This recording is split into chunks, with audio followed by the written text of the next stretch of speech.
The perfect way is only difficult for those who pick and choose. Do not like, do not dislike, all will be then clear.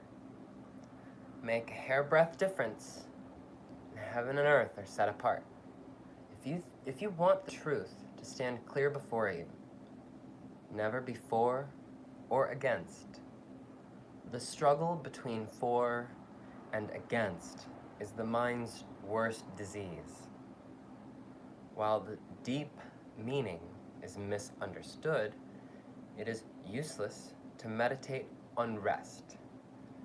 In the Buddha nature, it is blank. The Buddha nature is blank and featureless as space. It has no too little or too much. Only because we take and reject does it seem to us not to be so. Do not chase after entanglements as though they were real things. Do not try to drive pain away by pretending that it is not real. Pain, if you seek serenity in oneness, will vanish of its own accord. Stop all movement in order to get rest, and rest will itself be restless. Linger over either extreme and oneness is forever lost. Those who cannot attain to oneness in either case will fail. To banish reality is to sink deeper into the real. Allegiance to the void implies denial of its voidness. The more you talk about it, the more you think about it, the further from it you go. Stop talking, stop thinking, and then there's nothing you will not understand. Return to the root and you will find the meaning. Pursue the light and you'll lose its source. Look inward, and in a flash you will conquer the apparent and the void. For the whirligigs of apparent and void all come from mistaken views. There's no need to seek truth. Only stop having views. Do not accept either position, assertion, or negation. Examine it. Pursue it. At the least thought of is and isn't, there is chaos and the mind is lost. Though the two exist because of the one, do not cling to the one. Only when no thought arises are the dharmas without blame. No blame, no dharmas, no arising, no thought. The doer vanishes along with the deed. The deed disappears when the doer is annihilated. The deed has no function apart from the doer. The doer has no function apart from the deed. The ultimate truth about both extremes is that they're one void. In that one void, the two are not distinguished. Each contains complete within itself the 10,000 forms. Only if we boggle over fine and coarse are we tempted to take sides. In its essence, the great way is all embracing. In it, the great way is all embracing. It is as wrong to call it easy as to call it hard. Partial views are irresolute and insecure. Now at a gallop, now lagging in the rear, clinging to this or that, beyond measure, the heart trusts to bypaths that lead it astray. Let things take their own course. Know that the essence will neither go nor stay.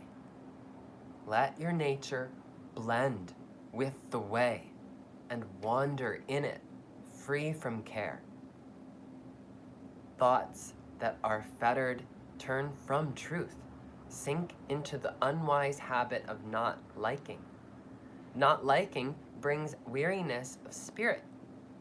Estrangements serve no purpose. If you want to follow the doctrine of the One, do not rage against the world of the senses. Only by accepting the world of the senses can you share in the true perception.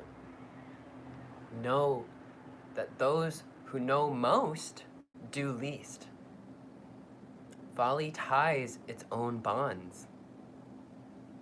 In the Dharma, there are no separate dharmas.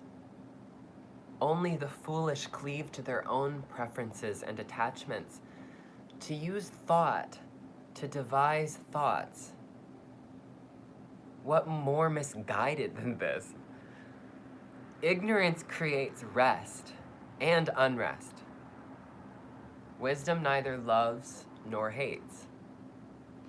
All that belongs to the two extremes is inference falsely drawn. A dream phantom, a flower in the air. Why strive to grasp it in the hand? Is and isn't, gain and loss, banish once for all. If the eyes do not close in sleep, there can be no evil dreams. If the mind makes no distinctions, all dharmas become one. Let the one, with its mystery, blot out all memory of complications. Let the thought of the dharmas as all one bring you to the so in itself.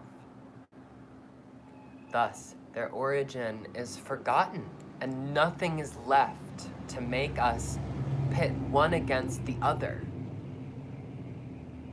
Regard motion as though it were stationary, and what becomes of motion?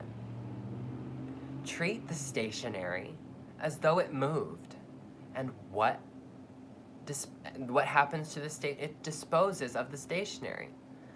Both these having thus been disposed of, what becomes of the one itself? At the ultimate point, beyond which you can go no further, you get to where there are no rules, no standards, to where thought can accept impartiality, to where effect of action ceases, doubt is washed away, belief has no obstacle. Nothing is left over, nothing remembered, space is bright, but self-illumined. No power of mind is exerted, nor indeed could mere thought bring us to such a place, nor could sense or feeling comprehend it. It is the truly so, the transcendent sphere, where there is neither he nor I. For swift converse with this sphere, use the concept not to. In the not to are no separate things. Yet, all things are included. The wise throughout the 10 quarters have had access to this primal truth. For it is not a thing with extension in time or space. A moment and an aeon for it are one. Whether we see it or fail to see it, it is manifest always and everywhere. The very small is as the very large when boundaries are forgotten. The very large is as the very small when its outlines aren't seen. Being is an aspect of non-being. Non-being is an aspect of being. In climes of thought where it is not so, the mind does ill to dwell. The one is none other than the all. The all none other than the one. Take your stand on this, and the rest will follow of its own accord. To trust in the heart is the not to. The not to is to trust in the heart. I've spoken, but in vain. For what can words tell of things that have no yesterday, tomorrow, or today?